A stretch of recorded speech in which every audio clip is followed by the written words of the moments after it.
We've seen this before. It never really affects domestic consumption in Thailand. Are we beginning to see that change? Well, we need to focus on the alluring opportunities in the consumer sector in Thailand. The country is in the throes of a transformation from traditional forms of retailing to modern forms of retailing. So the current situation is not as relevant as one would think. What is important to understand is that if you take the convenience store business, the country is seeing very strong growth in that sector.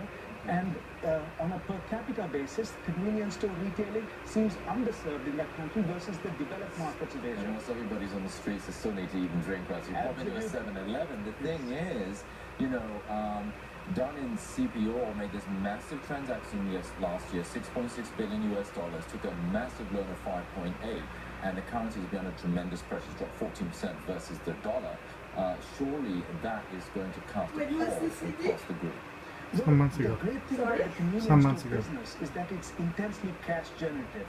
The free cash flow yield in the convenience store business, including companies like the one you mentioned, is about 6%. So that's adaptive. You pay 53 times earnings, right? Absolutely. It is a fairly elevated transaction on that basis. However, the important thing is that they can, in the event of their free cash flow generation holding up, meet those obligations. However, one needs to understand that the currency could play a role which would dilute their ability to service that amount. Douglas, let me bring you in on this conversation. Do you think, watching the Thai market from a top-down approach, I thought, everybody's shrugging off these concerns on the streets of Bangkok and political situation. Do you think that investors are a little bit complacent? Well, these things have happened before, maybe not played out exactly the same way. But generally, the real economy continues to grow. It's a very diversified country. Only 30% of the GDP is in Bangkok. So the rest of the country continues on unaffected. Okay.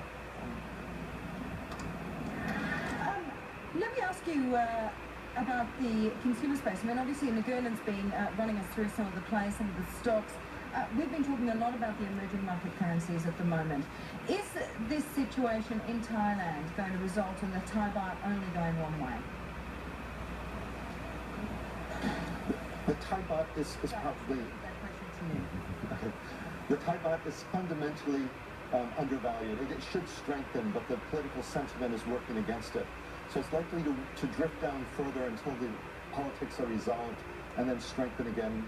It's down at a 4-year low now, and there's no real fundamental reason for that.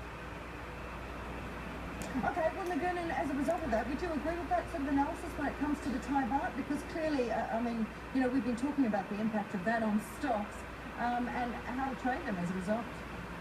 Well, the consumer opportunities in the country are very resilient, irrespective of the ups and downs of the currency. Let's take the example of meat consumption. We've studied meat consumption patterns in 109 countries, and when a country crosses the inflection point of $5,000 per capita, meat consumption rises in excess of GDP growth, and that is precisely the inflection point that Thailand is at this point. We also have the added advantage of a radical hike in minimum wages, which took place last year. Therefore, the opportunities in the consumer sector continue to be alluring. Okay, all right, Nirgunan, great to have you with us.